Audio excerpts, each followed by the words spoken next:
A famous walrus has been spotted in Iceland. Awesome. My favorite headline of the day. Wally the Walrus. Look at him. He's found fame during his travels around Europe because every port he goes to, he sinks boats. Whoa.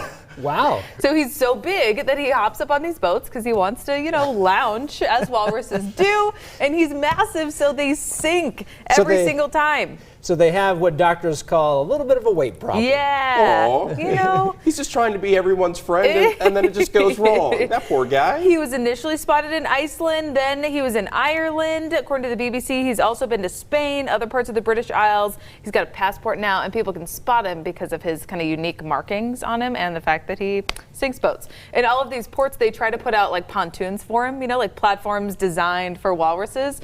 And sometimes they can get him out fast enough, and sometimes he just isn't there long enough for them to get out a platform for him. Look at him. So yeah, just Wally the Walrus. He's a good boy. Sure. Great boy. I don't know. Well, he's not good for the dock, that's for sure. He's a little mischievous, but I think still he just fun. wants to be everyone's friend, and it just goes wrong. It sounds like that's a children's book in the making. It does. It totally does. All right. Here's someone who is really setting an example with the rest of us. She's one of the country's oldest national park ranger, the oldest. She is now turned 100 years old. So cool. Betty Reid Soskin has a middle school now named after her in California. Look at that. Imagine having a school named after you. That's very cool. That shows you have a legacy that other people can live up to. So And she's still doing her thing. She's still doing her thing. She's worked for a decade as a ranger at the Rosie the Riveter World War II Homefront National Park Museum. She shares her experiences, what it was like being a black woman during the war, obviously during World War II. And so now, because of her work and her dedication and the fact that she is now 100 years old, she now has a school named after her. So cool. I listened to an interview with Betty recently, and she's like has all of her facts, you know what I mean? Like she can talk for go on. She has all of these amazing stories, such an intelligent and cool woman. Okay, somebody in New York walking around with $500 million in their pocket and they don't even know it. How do you know? How do you not know? One lucky New Yorker went into Pronto Pizza in Midtown Manhattan this week, walked out with a $432 million winning Mega Millions lottery ticket, and the winner hasn't come forward yet. Oh, so obviously we know where they bought the ticket. Right. We just don't know who bought the ticket. Exactly. Okay. Maybe they thought the pizza was that good. They're like, I'll pay you $500 million for a slice of pepperoni. I mean, I know New York pizza is good, but I don't know if it's that good. So apparently this location, though, they actually gave $1 million ticket a few years ago. So it's a lucky place to get pizza. Yeah, compared to the 500 million, that's just pocket change. I know, crazy. Try your luck and get a slice. All right, it's birthday time. We have a celebrity birthday today. Say happy birthday to actor Anthony Mackie. Hey, Captain America. Yeah, he's the new Captain America. Sure. So he's most famous for his role as Falcon in of course, the Marvel movies and then that new TV series on Disney Plus. But he's also, you may not be aware, he is a Juilliard grad who won an acting award performing off-Broadway. He's a thespian. He's well-rounded. Wow. He's a Renaissance man. Anthony Mackie, happy birthday. Of course, if you want to celebrate your birthday, why don't you let us know? Email us your photos to news@abc4.com and put in the subject line, baby birthday. How's the weather, Thomas? Weather today is looking pretty good. We will see some haziness from the smoke, so that's not all that great, but we'll make up for that with some pretty good views of what we saw yesterday. This was sent by Scott Taylor, Immigration Canyon, and I think this weekend it's going to be time to go for a drive on Immigration Canyon, and really just all of our canyons. You get those higher elevations, and you're getting some pretty views. But yesterday, with some of the smoke working its way back in, that does create a natural filter during sunrise and sunset. Doesn't look great during the day, but this was sent in from North Ogden by Brian Whiteleather yesterday. Just a beautiful view with the sun getting ready to zip over the mountains, and Chris Williams captured this at Salt Lake City Country Club. I mean, how pretty is that? You got the cloud coverage as well with the smoke creating that natural filter, and then you also have the sunlight reflecting off the water there in Roy. Keith Vaught sent that one in, so thank you to everyone that sent in your photos. Does that remind you of Star Wars and Tatooine? Tatooine, yeah, for sure. We just need a second sun. Yeah, Right another one. And then you need Luke Skywalker on the edge of the mountain just looking up at the two suns. But if you want to share your weather photos, just do so on Facebook, Twitter, and Instagram, and we'll try to make sure that we get them on air for you.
Now on GMU at 6, a Utah community living without running water or electricity. Hear how the Utah State's Lieutenant Governor hopes to change that. I think it's safe to say the reason that we're all here is because we all know a Gabby, or we've all been a Gabby. Strangers connect at an emotional vigil held for missing woman, now deceased woman, Gabby Petito. And then the FDA authorizes booster shots of the Pfizer vaccine for some Americans. Find out the steps needed before we see more shots in arms.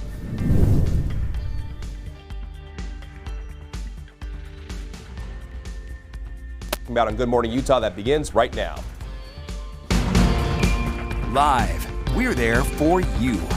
Good Morning Utah at 6 starts now. Good morning, Utah. I'm Brian Carlson. And I'm Sarah Martin. It is 6 a.m. on this Thursday. In the wake of missing woman Gabby Petito's death now being declared a homicide, a candlelight vigil in Salt Lake City connected complete strangers through her story. Dozens of people gathered at the Sugar House Park last night to celebrate her life, pay their respects. But this vigil brought people together who have one important thing in common. They see themselves in Gabby. As women shared their stories, it was clear Gabby's death hit home for many. That body camera video from Moab of police when they responded to a fight between the couple just last month in particular brought up some traumatic memories. And I think those of us who have experienced it recognized within seconds of that video out of Moab the effects of severe gaslighting and just how insidious it can be in destroying a person's soul. Come on, she was really scared and nobody saw that. I mean, I'm very angry. Lots of emotion there last night. Many women hope that these conversations about domestic violence will encourage others to make a difference and speak up when they see something wrong. Event organizers also hope this brings awareness to other missing persons cases that haven't gotten this much attention. You can find out some of their stories right now on our website. Domestic violence advocates now sharing more of their view of what appeared to be Gabby Petito's rocky relationship. You see that body camera video when Moab police stopped the couple last month. In it, you hear Petito say she slapped Landry a few times. Landry says he pushed and shoved her several times. Witnesses had called police to report a physical argument between the two. The Utah Domestic Violence Coalition recognizes what happened with them now is the worst case scenario. These situations are tragic. We know that the very worst outcome in any domestic violence situation is someone passing away, someone dying, and we really send our sincere condolences to the Petito family. Now, officers separated Petito and Landry that day, but did not make any arrests or issue citations. This morning, there are mixed reviews on whether police handled it appropriately. And Moab police have released a new witness statement of another altercation between Petito and Landry last month. This one happened at a Moab business. The witness saying in part, quote, "I think the male took the female's phone. It appeared that he didn't want her in the white van," adding, quote, "From my point of view, something definitely didn't seem right." Now, if you or someone you know is experiencing any type of abuse, you can call the Domestic Violence Hotline for help. Their number is on your screen. But as always, if it's an emergency, don't hesitate to call 911. Meanwhile, in Florida, searches for Petito's fiance, Brian Laundrie, set to resume this morning. Divers are now searching the 25,000-acre reserve where he was last reported to be visiting. That's an area twice the size of Manhattan. The dive team working along ATVs, drones, and canine units. 75% of that area is underwater. Authorities say Laundrie remains a person of interest, not a suspect, though. His parents say they haven't seen him since last Tuesday. Now, ABC4 News is there for you with the latest in this case. Stick with us for updates on the Petito investigation, both on air and online at abc4.com. Let's get a check of our weather now. Meteorologist Thomas Giboy. Thomas, a clear sky out there this morning, a little warmer than yesterday. Yeah, just a little bit warmer. Each morning has just been a little bit warmer, but by the time we get towards this afternoon, at least along the Wasatch Front, temperatures will actually be ranging just a few degrees below what we saw yesterday, meaning it's going to be a pretty seasonal day. But we'll also get a little bit more cloud coverage, and there will be a little bit of haze from some wildfire smoke. But in the meantime, it's a nice quiet start to the morning at ABC4 News Studios overlooking the Colonial Flag. Got a little bit of cloud coverage working its way in, and you can see a little bit of green there on your screen with the radar in the northern half of the state and also in southeastern Idaho. Chances are a lot of that's probably not reaching the ground. That's mainly going to be in the higher terrain. So with the system moving through, an isolated shower will be possible in the higher terrain across the Beehive State today. But overall, most of us get through the day dry, and those temperatures will be close to average, at least in the central and the northern half of the state. Meanwhile, slightly above average in the south. Right now, though, it's 54 degrees in Salt Lake City, 42 degrees in Logan, 46 degrees in Evanston, 60 degrees in St. George, feeling very comfortable, and sitting at 63 degrees in Lake Powell. Yesterday morning, we were talking about some freezing temperatures along the Wasatch Back. That's not the case so far this morning, where you're at 36 degrees in Heber. Meanwhile, in Park City, it's not too bad, sitting at 49 degrees. But your forecast for Salt Lake City, a daytime high of 77, breezy, partly cloudy, seasonal southwest breeze, 5 to 15 miles per hour. There will be a little bit of haze as well. And in St. George, 93 degrees, patchy smoke, breezy at times with a southeast breeze, 5 to 15 miles per hour. Now let's go ahead and check your traffic. And when we look at the major thoroughfares, there's no accidents so far to report this morning. Had a couple of accidents earlier on, but those have since been cleared, which means our drive times were looking pretty good here this Thursday morning. Salt Lake City to Ogden, it's 30 minutes in both directions. Safe travels. Thomas, thank you. Utahns are living with no running water or electricity right now, 2021. It's a reality for the community of Westwater, just outside of Blanding in San Juan County. But there are plans to change that. Lieutenant Governor Deirdre Henderson visited the community yesterday to discuss plans to improve their standards of living. She met with local leaders like Navajo Nation Vice President Myron Leiser. It's complicated, but I think right now we can help work together to solve those jurisdictional and funding issues that really have hung this project up for so many years. And I think we're going to get this done. We're going to get it done. The Westwater community has not had running water or power since 1986. And new numbers show Utah's economy is among the best in the country. Yesterday, state leaders, including former Utah Governor Gary Herbert, met to discuss Utah's growing economy. Utah's unemployment rate now 2.6%, much lower than the national average of 5.4%. Utah now outperforming nearly every state in the nation. GDP is fully recovered. We are back above the level that we saw before the pandemic. Last recession, during the Great Recession, it took about 3 years just to get back to where we were before the recession hit.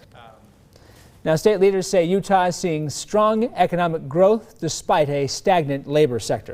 The latest in the case against 2 Idaho parents accused of killing their children. An Idaho judge has now ruled that Chad and Laura Debell will continue to stand trial together in the murder of her 2 children, JJ Vallow and Tylee Ryan. In June, investigators found the human remains of those 2 children on Chad's property after searching for them for months. Laura's alleged mental incompetency stalled the case for the last 180 days, but the judge says he wants to avoid delaying the trial further.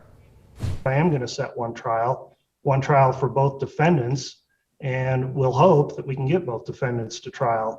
The judge acknowledging nobody knows how long the delay could be because of Lori's mental health.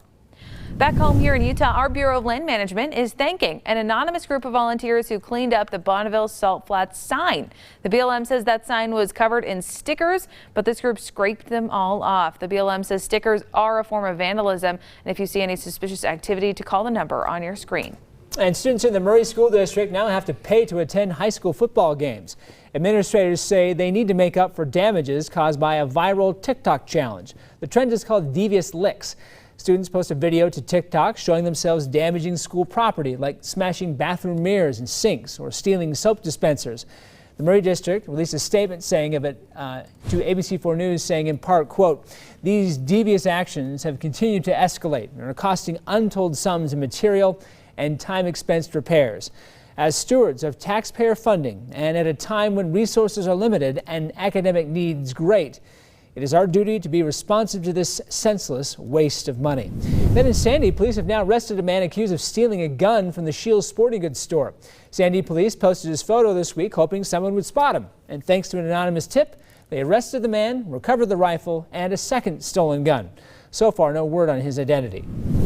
Now to the latest in the pandemic. The FDA has authorized a booster shot of Pfizer's COVID-19 vaccine for senior citizens and other Americans at high risk. Now a CDC advisory panel will meet today to vote on who exactly they think should be getting that 3rd shot. The CDC could give a final recommendation on Friday. That would start a whole new rollout of boosters. For people who got the Moderna or Johnson & Johnson vaccines, Dr. Anthony Fauci thinks boosters could be on the way soon. I believe the correct regimen is going to be 2 doses at first and a few months later, a 3rd dose. For J&J, it'll be the 1st dose, followed a few months later by the 2nd dose. 2 million Americans with compromised immune systems have already been cleared for Pfizer's booster shot. The Church of Jesus Christ of Latter-day Saints is now requiring everyone wear masks inside of church temples. The announcement comes amid our recent surge of COVID-19. The church says the new rule applies to all visitors and workers in temples worldwide, effective immediately. However, the church also says the requirement is temporary and will be lifted once COVID conditions improve. The number of children sick with COVID-19 is rising, and some are speculating that the Delta variant might be more dangerous for kids. Doctors say that's not true. Experts say there's no strong evidence that Delta makes children and teens sicker than earlier versions of the virus. In fact, experts say most infective kids have mild infections or no symptoms at all. They say the reason more kids are getting sick is because the Delta variant is more contagious, not more harmful. 6:10 is the time. Coming up on GMU, firefighters working together. Find out how crews across the state help each other when they face fires too much to handle. And working to save America's forests. We share the bill backed by Utah congressmen seeking to better protect forests from wildfires. And don't forget, staying informed, never easier. ABC4 News is there for you. Get your news on your phone. Just download the ABC4 News app by scanning the QR code on your screen. We're back with your weather right after this.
Time now for your weather on the 4s.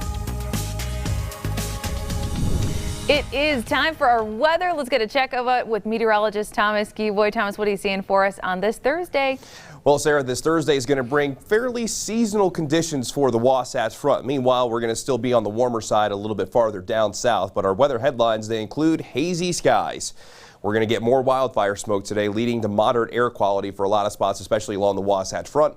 We're going to be mostly dry, but an isolated shower can't be ruled out in some of the higher terrain for today.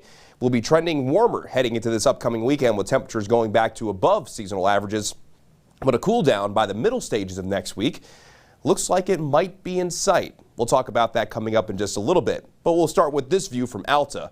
That is beautiful. We got some twinkling stars in behind the cirrus clouds. So got some pretty skies out there this morning, and the cloud coverage along with the haze is probably going to create a pretty nice sunrise. Won't look all that great by this afternoon, but this morning should be beautiful, and it's also fairly comfortable outside across the Beehive State. Well, we're sitting at 42 degrees in Logan, so definitely a sweater as you're heading out the door, but right on the verge of sweater weather if you're in Ogden, Salt Lake City, and Provo, with the temperature right now sitting at 54 degrees. And in St. George, very comfortable at 60. So on the bigger picture of things with the satellite and radar, you can definitely tell that there are clouds working their way through the Beehive State. There's a little bit of light rain on the northern side of Utah, right into the southeastern half of Idaho as a system is working its way in. Some of that rain might not actually be reaching the ground, but it just goes to show that as we go through today with this low pressure moving through, an isolated shower will be a possibility in the higher terrain, because as you get farther down in those lower elevations, there's really just not enough moisture for that low pressure to work with. But that low pressure is also helping increase those westerly winds, which is dragging more wildfire smoke into our area. And you're really going to notice it today in the southern half of the state.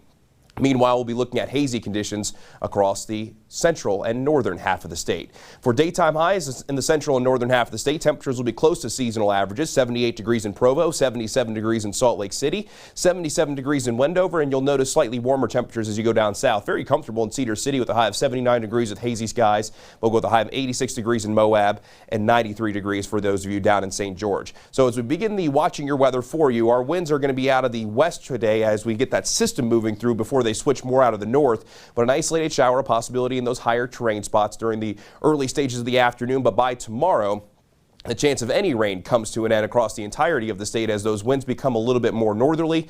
And then for tomorrow, we're going to be looking at slightly above average warmth with a little bit more of that haze continuing. And then into Saturday, that westerly flow is likely going to result in more wildfire smoke moving in.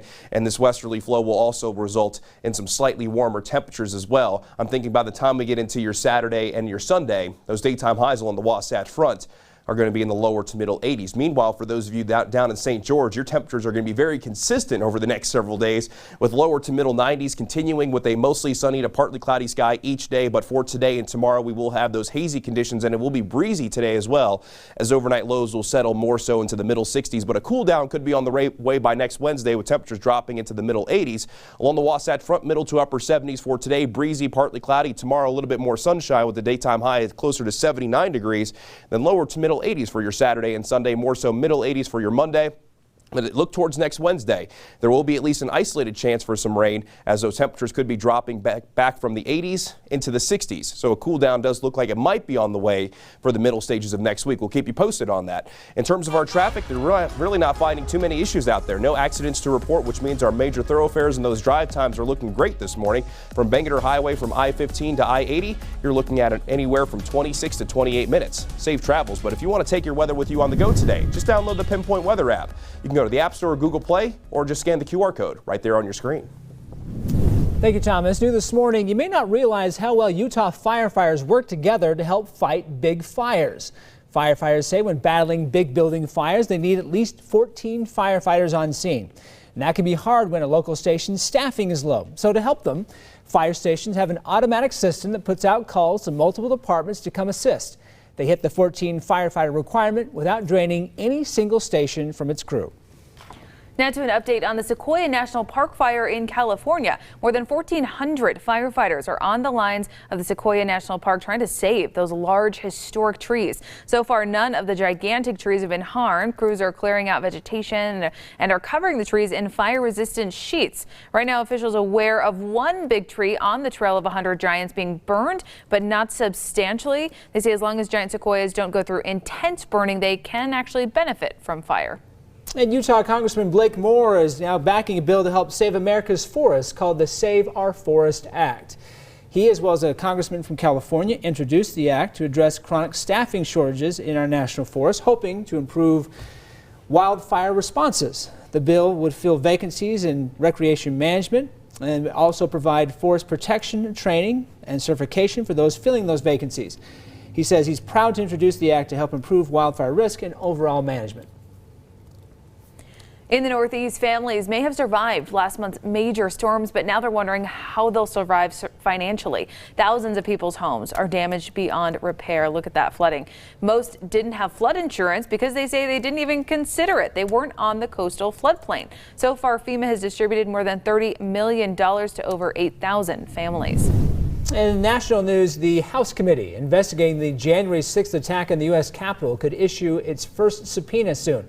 The committee could possibly target several former high-level aides to President Donald Trump, as well as records and information.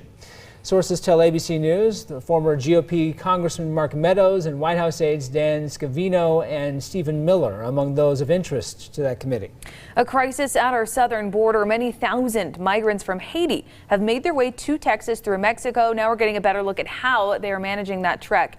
In a recent survey, researchers asked more than 200 Haitian migrants how they chose their route to get to the States. About 15% said they use the internet and apps like Facebook, WhatsApp, and YouTube. The researchers say the issue here is that often information is distorted through social media and language barriers. And time now 6:19. Coming up next on GMU, Lost and Found Again. Find out how a precious memory for a Green Bay Packers player was now recovered. And Traveling Walrus, popular around England, got a new island to go visit. We share how he gained his fame. And of course, as we head to the break, here's a live look outside, waiting for the sun to come up here on this Thursday morning. You're looking live at Alta today. We're back with more, including what's coming up on Good Morning America. Good morning. Coming up here on GMA, the final decision on who will be first in line for boosters. It's all now in the CDC's hands after the FDA gave the green light overnight to booster shots for millions of at-risk Americans. We're going to have the latest on that and so much more right here on GMA.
Time now for your weather on the 4s.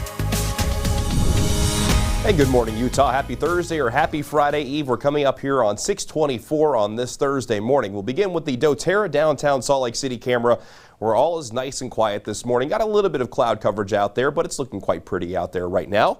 We're in Salt Lake City, temperature sitting at 54 degrees. Got some calm winds, but it will be breezy at times as we make our way towards this afternoon. And the cloud coverage sitting at 50%, but that's a mixture between some of the cloud coverage that we have and also a little bit of haze that's worked its way back in with the wildfire smoke. But when we look across the Beehive State, there are clouds that are moving in as a system is approaching from our northwest, an area of low pressure and a front moving in. And ahead of that, we do have just a little bit of rain appearing there on the radar, but some of this probably isn't actually reaching the ground. But as we go through today, an isolated shower will be possible in the higher terrain, but there's really just not enough moisture down a little bit lower to get any real rain from this. So we'll be getting a mostly dry sky across the Beehive State under a mostly cloudy sky and get some breezy conditions with the haze as well. But the hourly forecast for Salt Lake City, we get a cool start, few clouds by 8 o'clock this morning, and it will be breezy at times, staying hazy into the early stages of the afternoon under a mostly sunny to partly cloudy sky. And you'll see by 2 o'clock in the afternoon, the temperature climbing to 74 degrees. Most of us along the Wasatch Front today will be in the middle and upper 70s, which is very seasonal for this time of year. For your recreation forecast, maybe not a bad day to go for a hike, but again, keep in mind, we'll see a little bit more cloud coverage in Park City, Moab, and Lake Powell for today. Hazy conditions down in Kanab. And those temperatures will stay relatively consistent in the southern half of the state over the next few days with a gradual warming, but it will be warmer in Park City for your Friday and Saturday, as daytime highs will be in the lower to middle 70s, keeping those mostly dry skies and get some hazy conditions as well. But still looking to be pretty good as we move into this upcoming weekend. Now let's go ahead and check in on your traffic, where we're not tracking any accidents so far this morning, which means all of our major thoroughfares, if you're getting on any of the interstates, looking good, and also if you're getting on Bangor Highway as well. But if you're going from Park City to Salt Lake City, your drive time right on time. If you're going westbound at 31 minutes, just a little bit slower, maybe just a minute delay if you're going from Salt Lake City to Park City at 33 minutes. Safe travels. Here's a special case of lost and found with a player for the Green Bay Packers and a pendant he wears to honor his late father. ABC's Andrew Dimbert has the story. For Aaron Jones, this isn't just any touchdown. Touchdown, Packers! The Packers running back scoring in his first game at Lambeau Field without his father rooting him on from the stands. So to honor his dad, who died from complications of COVID, Jones wore a necklace in the shape of a football containing his dad's ashes. And in a performance that would have made his father proud, Jones scored 4 touchdowns Monday night. Rodgers wants to throw for it again, and he's got it. Aaron Jones, touchdown, Packers. But it was during this trip to the end zone when Jones lost the necklace. You can see the moment it breaks free, rolling onto the goal line. I scored and it fell off in the end zone, so I'll go look for it, but I know he's happy. He'd be happy. He was like, if you lose it anywhere, lose it in the end zone. But Jones couldn't find it, so then the real teamwork began. A trainer with the team stepped up and would not stop looking. Actually, our trainer, Brian Engel, Flea, he went out there and he found it. Yes. Yes. Thank God. Okay. Thank God for Flea. Flea is the man. The trainer kept combing the end zone until just before 2 o'clock in the morning. I mean, thank you to him. He was out there like 1:45. Really? Oh my gosh. Yeah, I mean, it shows how much they care about us. Jones tweeting this thank you, saying, "I'm forever grateful." Andrew Dimbert, ABC News, New York. All right, the time 6:26 now. Next on Good Morning Utah, a vigil held for Gabby Petito. Why Utah woman after woman said she identifies with Gabby. Plus, your business can make money even if your space is under construction. We'll talk about how coming up in a live interview. As we head to break, here's a look outside. This is Deer Valley. Oh, that sun just starting to peek over the horizon. A gorgeous view this morning. Good Morning Utah. We'll be right back.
Live, we're there for you.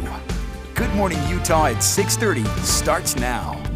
Good morning, Utah. I'm Sarah Martin. And I'm Brian Carlson. The time is 6:28 on this Thursday.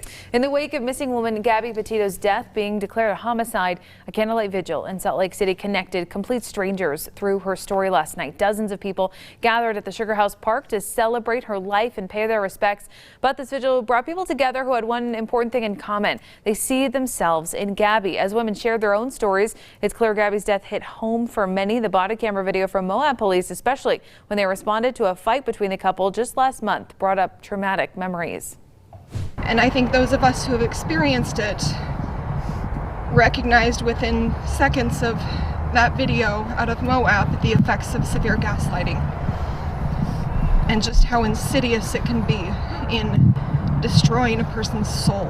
Come on, she was really scared and nobody saw that. I mean, I'm very angry. So much emotion there last night. Many women were there hoping that the conversation about domestic violence will encourage others to make a difference and speak up when they see something wrong. Event organizer Serena Chavez hopes this will bring awareness to other missing persons cases that haven't gotten this much attention. You can find a number of those stories right now on our website. And domestic violence advocates now sharing more of their view of what appears to be Gabby Petito's rocky relationship. You see the body camera video when Moab police stopped the couple last month. In it, you hear Petito say she slapped Laundrie a few times, and then Laundrie says he pushed and shoved her several times. Witnesses had called police to report a physical argument between the two. The Utah Domestic Violence Coalition recognizes what happened with them now is the worst case scenario. These situations are tragic. We know that the very worst outcome in any domestic violence situation is someone passing away, someone dying, and we really send our sincere condolences to the Petito family. Now, officers separated Petito and Laundrie that day, but didn't make any arrests or issue any citations. This morning, there are mixed reviews on whether police handled it appropriately. Moab police have released a new witness statement of another altercation between Petito and Laundrie last month. This one happened at a Moab business. The witness saying in part, quote, "I think the male took the female's phone. It appeared that he didn't want her in the white van." Adding, quote, "From my point of view, something definitely didn't seem right." Now, if you or someone you know is experiencing any type of abuse, you can call the Domestic Violence Hotline for help. Their number's on your screen. But as always, if it's an emergency, don't hesitate to call 911. Meanwhile, in Florida, searches for Petito's fiancé Brian Laundrie set to resume this morning. Divers are now searching the 25,000-acre reserve where he was last reported visiting. That's an area twice the size of Manhattan. The dive team working alongside ATVs, drones, and K-9 units. 75% of this area is underwater. Authorities say Laundrie remains a person of interest, though he is not considered a suspect. His parents say they haven't seen him since last Tuesday. As always, ABC4 News is there for you with the latest on this case. Stick with us for updates on the Gabby Petito investigation, both on air and online at abc4.com. Time now for your weather on the 4s. Let's check your weather with meteorologist Thomas Gieboy. You know, that whole feels like fall thing didn't last long here, Thomas. No, it didn't. Earlier this week, it was kind of chilly outside in the mornings, nice and comfortable in the afternoons. Yesterday, we saw those temperatures back in the 80s. But today, those temperatures will dial back a little bit, at least along the Wasatch Front. But for those of you down in St. George, you get more summer-like temperatures, but at least you're staying away from the 100-degree mark. You'll be around 93 degrees this afternoon. But the current view down in St. George looking lovely as we're awaiting sunrise. Still got a little while to go. But we're starting to get just a little early morning glow out there this morning.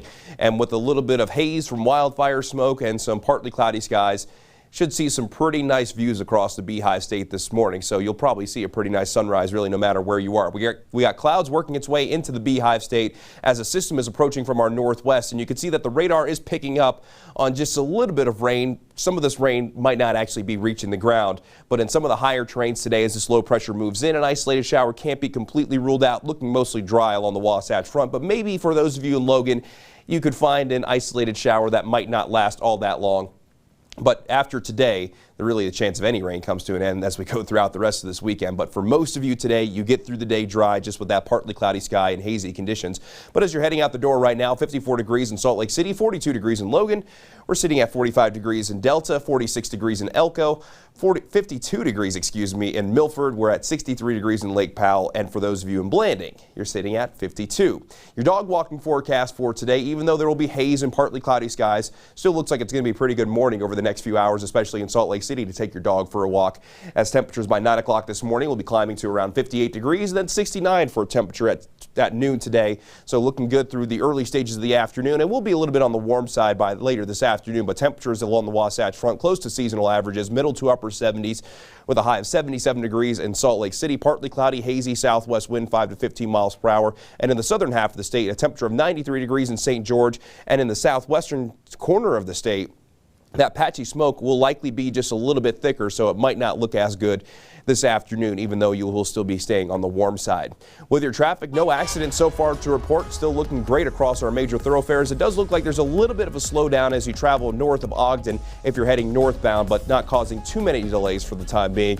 And your drive times from Salt Lake City to Ogden, they're still right on time, anywhere from 30 to 31 minutes. Safe travels. All right, if you've driven downtown recently, you have seen the construction. The work needs to be done, but it can certainly have an impact on local businesses caught in the rubble. There is help, though, for those businesses. The Salt Lake City Council has allocated money to help businesses thrive while the construction is happening. Here with me to talk about it, Will Wright with the Salt Lake City Department of Economic Development. Will, good morning. Thanks so much for being here. Good morning. Thanks for having me. Okay, so talk me through these grants. How much money is available? Who are they available to? Well, the Construction Mitigation Grant Program allows businesses that have been negatively affected by the 4 major road construction projects in the city to apply for a grant of up to $2,000. $2,000 is a good amount, and that can certainly help with signage. You know, I've seen quite a few businesses have signs that, we're still open. This is how you can get into our parking lot. Yeah, absolutely right. I think that if it was my business, that's how I'd use it, signage or marketing. Got it. You know what? I was just driving downtown yesterday, and boy, there is quite a bit of construction in some areas, but it is really needed, and eventually it will help these businesses. Is that right? Yeah, absolutely. So and especially the 4 construction projects we're talking about, road construction projects, are going to be just really incredible when they're finished. So, we're doing everything we can to help get businesses through this challenging time. Can you walk me through the application process? So, grant applications can be a little intimidating maybe for a small business that hasn't encountered those before or applied before. Can you walk me through what that process looks like? Well, yeah, absolutely. So we really didn't want this to be challenging at all. This is the simplest, most straightforward grant application I've ever seen. Nice. In addition to that, we are more than happy. We're eager to help you navigate the process. The one small hurdle, maybe a bit of a challenge, is a profit and loss statement. But we have partners that will, as a free service to businesses in the city, help put that together for them. Oh, perfect. So you guys are available to help at any time, and that you also have, professionals in the financial field who can help them assess their needs. Yes. Perfect. And so $2,000 is the possibility here. Is it $2,000 per grant, or is there kind of a staggering system there? So if you can show loss of up to $2,000 or more, then the grant will be up to $2,000. If you had the loss of, say, $1,000, then it'd be a $1,000 grant. Got it. Perfect. Okay, how do they reach out to you guys and get that kind of help and apply for this grant? So our website, slc.gov/ed, and for this one, for this program specifically, /construction grant. /construction grant. Perfect. Well, any last tips for people to make sure that their application stands out and is as clean and polished as it needs to be? The best thing about this grant is it's so easy and straightforward. I would say the one thing is to do it early because it's first come, first serve. So it's not, there's no like tricks or secrets. It's no secret sauce. Just get your information to us and we'll coach you through it. The trick is don't wait. Get it done as soon as possible. Will, thank you so much for speaking with Will Wright from the Salt Lake City Department of Economic Development. We're going to have all of those important links on our website as well, abc4.com/GMU. Will, thanks so much. Have a great one. You too. Thank you. The time now 6:38. Coming up on GMU, the Murray School District now charging students to attend football games. Find out why administrators say TikTok is to blame. Plus, Utah's economy, one of the best in the country. The latest numbers getting big praise from state leaders. And don't forget, staying informed never easier. Get your news on the go. Just download the ABC4 News app by scanning the QR code on your screen. But first, here's what's coming up on Good Morning America. In this morning's GMA First Look, a new twist in the trial of Theranos founder Elizabeth Holmes. Former Secretary of Defense General James Mattis, better known by his nickname Mad Dog Mattis, taking the stand on Wednesday. In court, General Mattis testified that Holmes personally pricked his finger to demonstrate the technology and said she was aggressive about trying to work with the Department of Defense, something that never came to be, even though she allegedly claimed it did. He has since distanced himself from Elizabeth Holmes, calling his involvement in Theranos a mistake during a 2019 interview on PBS. It was obviously a mistake on my part to be part of it. So what's up next in the trial? And for Elizabeth Holmes, it's all coming up at 7 a.m. With your GMA First Look, I'm Rebecca Jarvis, ABC News, New York.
Welcome back. Let's check your weather here with meteorologist Thomas Gieboy.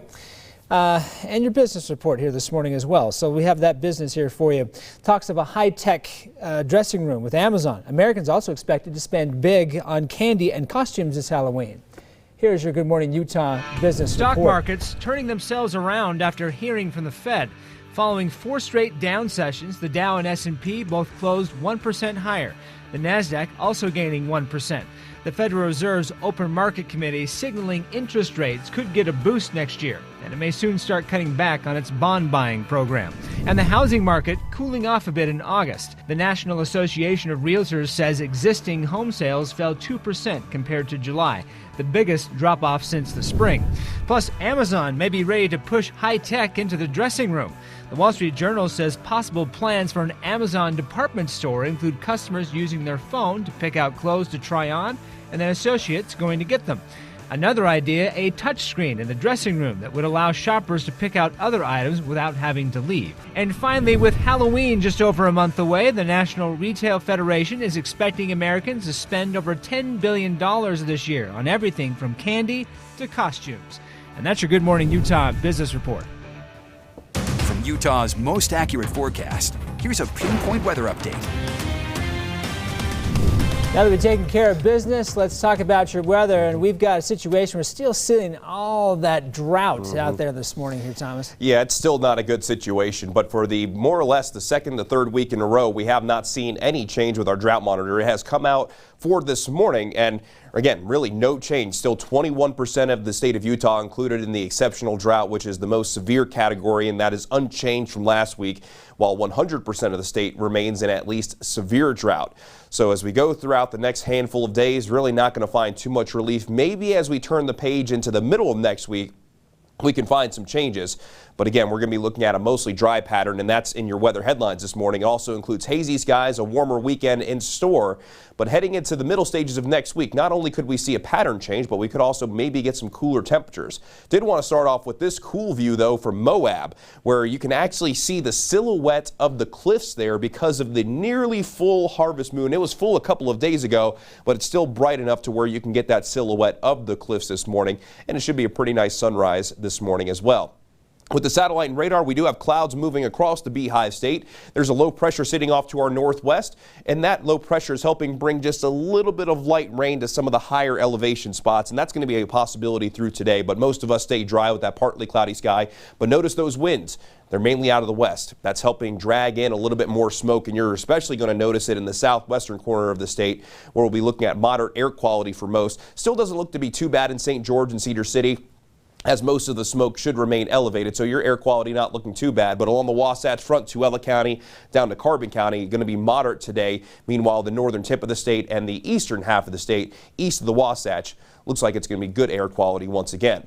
But for Salt Lake City, we'll go with a high of 77 degrees, which is very close to where we should be for this time of year. So that low pressure will help knock down the temperature just a little bit in the central and in the northern half of the state. Meanwhile, down south, your temperatures are still going to be trending a little bit warmer. 93 degrees in St. George, and 86 degrees for a high in Moab. We'll begin your watching your weather for you. We'll stop it at 4 o'clock this afternoon, where we'll have a small chance for an isolated shower in those higher elevations in the central and in the northern half of the state through the first half of the day, maybe in the central and southern half of the state by the second half of the day. But by tomorrow, any rain comes to an end, as we'll be getting dry skies as a northerly flow kind of takes over as that low pressure moves down to our southwest. But tomorrow will be just a little bit warmer than today. We'll still be dealing with more times of patchy smoke, and then with winds sitting out of the west heading into Saturday, we're going to be looking at mostly dry skies across the state. Any rain looks like it's going to stay down towards Arizona, and our temperatures will also be trending warmer, especially along the Wasatch Front. But for those of you down in St. George, your temperatures are going to be sitting in the lower to middle 90s over the next several days. Maybe some cooler air arrives for the middle stages of next week, with temperatures dropping into the middle 80s. Along the Wasatch Front, middle to upper 70s today, breezy, partly cloudy, slightly warmer with a little bit more sunshine for your Friday, then lower to middle 80s for your Saturday and Sunday, before we finally add a small chance of rain into the forecast in the middle stages of next week, and we could see a cool down as well. But some of the models are split on that. We'll continue to keep you posted. Hopefully, we're able to get that rain chance to come through fruition. However, when we check your traffic, all the major thoroughfares, no accidents to report, but there are a couple of slowdowns just north of Ogden, so keep that in mind if you're heading out the door early this morning. But if you're going from Cedar City to St. George, anywhere from 46 to 47 minutes. If you want more weather and traffic, just make sure that you tune into the Utah CW30 at 7 a.m. We'll have all those details coming up then as well. Thanks, Thomas. Time now for news around the world.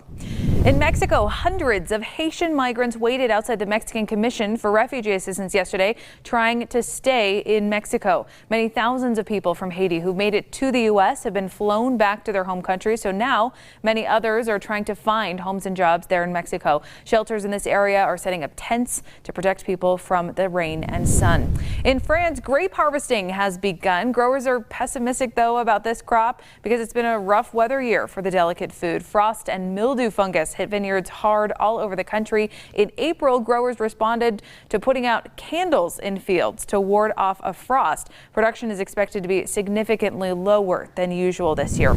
And finally, a very fun and blubbery story in Iceland. A walrus named Wally found fame during his travels around Europe. He's known for touring port towns and sinking boats. Wally first spotted in Ireland, then again in Iceland. Experts are able to identify Wally by comparing pictures of him from a number of rescue organizations and even some of his fans. They say we can expect to see more and more Arctic species like Wally displaced from their natural habitats as climate change melts the ice they use as home.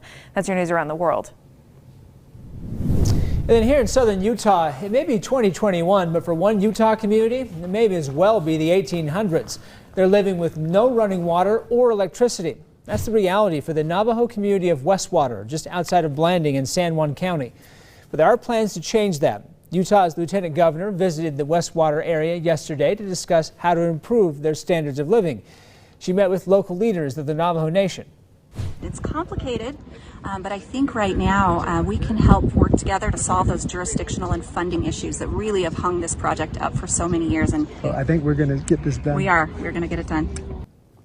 Now, the Westwater community hasn't had running water or power since 1986. New numbers show Utah's economy is among the best in the country. Yesterday, state leaders, including former Utah Governor Gary Herbert, met to discuss Utah's growing economy. Utah's unemployment rate now 2.6%, much slower than the national average of 5.4%. Utah is now outperforming nearly every state in the nation. GDP is fully recovered. We are back above the level that we saw before the pandemic. Last recession, during the Great Recession, it took about 3 years just to get back to where we were before the recession hit. Now, state leaders say Utah is seeing strong economic growth despite a stagnant labor sector.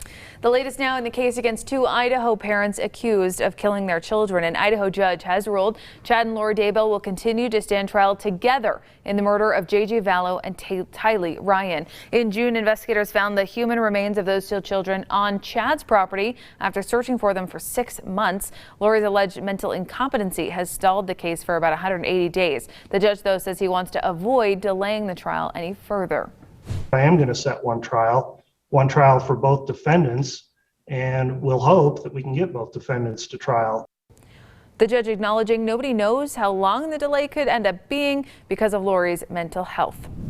Utah's Bureau of Land Management is thanking an anonymous group of volunteers who cleaned up the Bonneville Salt Flats sign. The BLM says that sign was covered in stickers, but the group has scraped them all off. They say stickers are a form of vandalism. And if you see any suspicious activity like that, to call the number on your screen. And students in the Murray School District now have to pay to attend high school football games. Administrators say they need to make up for damages caused by a viral TikTok challenge. The trend is called Devious Licks. Students post a video to TikTok showing themselves damaging school property, like smashing bathroom mirrors and sinks or stealing soap dispensers.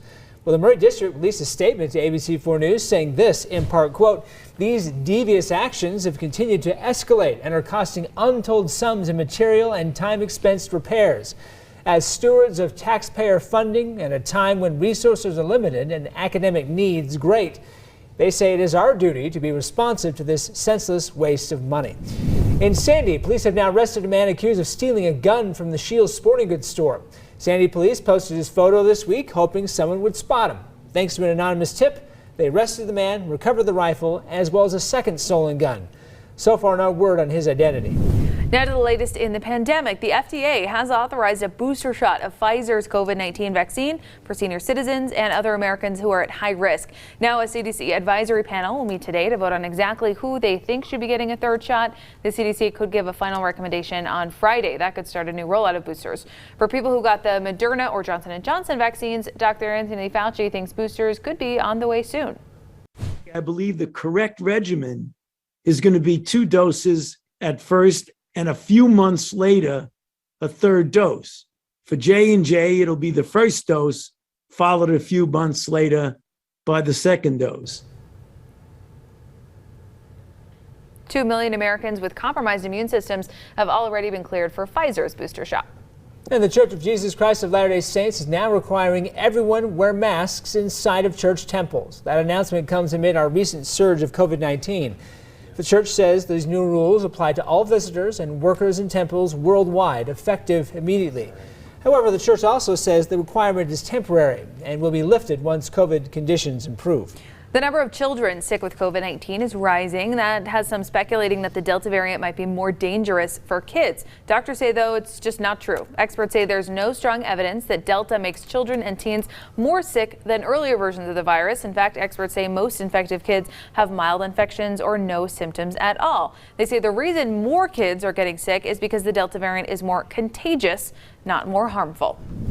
The time is 6:54. Let's get your final check of your weather on the 4s here this hour. Yeah. And it feels so warm out there this morning. Yeah, it's a little bit warmer than yesterday After a morning. little taste of fall there earlier this week. And it's funny because we started the fall season yesterday, but early this week it definitely felt like it. It's really starting to look like it as well. This was sent in from Scott Taylor, Immigration Canyon, yesterday. Gorgeous. I think this weekend will be a good weekend to maybe take a drive up one of the canyons across the state. Meanwhile, Brian Whiteleather sent this in from North Ogden. A little bit of haze from some smoke. Chris Williams sent this in from Salt Lake City Country Club. And then Keith Vaught sent this in from Roy. This one does look like Tatooine, Brian. Look It at does. that. I'm telling you, it's It Star totally Wars right there. does. You just need that second sun and you're good to go right there. Wild. Just a beautiful view Look out last for any night. Nerf herders over there. You got to watch out for the I can't remember what they're called. The sand people out there at Tatooine. Yep. I think they're called the Sand People. Yeah, the sand people. Yeah. You got it right the first time. Yeah, or the Jawas. That's what I. There we go. Yeah, and you got to look out for the Jawas. But heading out this morning, ABC4 News Studios, the Colonial Flag, got a partly cloudy sky, looking lovely out there this morning. Clouds moving across the state with maybe some elevated showers in the higher terrain. Temperature-wise, as you're heading out the door, relatively comfortable. And your temperature this afternoon, Salt Lake City, a high of 77 degrees, 93 in St. George, and there will be some hazy conditions from some wildfire smoke. But as we check your traffic, not seeing too many issues out there, so drive times are looking good. If you want to take your weather with you on the go today, though, all you have to do is download the Pinpoint Weather app. Go to the App Store, Google Play, or scan the QR code right there on your screen. All right, it's birthday time. We have a celebrity birthday today. Say happy birthday to actor Anthony Mackie. Hey, happy The Falcon. birthday, Captain America. And now the new Captain America. Mm-hmm. The most famous, obviously, for his role as the Falcon in the Marvel movies. He turns 43 today. Nice. I just watched Captain America and the Winter Soldier, where he really I think that's one of the best Marvel movies. It was great. It's Very up there. good. I mean, you have Thor Ragnarok is up there. Thor You have Ragnarok that is one. great. Obviously, Endgame and all that kind of thing. Either way, it's his birthday today. But more importantly, if it's your birthday, let us know. Send us your photos. Email them to us at news@abc4.com and put in the subject line, baby birthday. We'll talk about you on TV. Okay, I want to be this person. Somebody in New York is walking around with $500 million in their pocket and they don't even know about it. Oh, One man. lucky New Yorker went into Pronto Pizza in Midtown Manhattan this week, walked out with a $432 million winning Mega Million lottery ticket, and they haven't come forward yet, guys. Doesn't even know. That pizza just hit different. Hit very different. You're still riding the pizza high? You're like, I'm not going to check my pocket here for A anything. local ABC station actually let the shop know that they had sold the winning ticket, and the shops get some money too for selling the winning ticket from the lotto. A lucky spot apparently for a lot of dough. Pronto Pizza sold $1 million winning ticket a few years ago too. Well, that's the place to go get one. Seriously. Good All right. luck. And Pizza some and good $1 million. pizza. Thanks for making this part of your morning. More local news coming right up on Utah's TW30.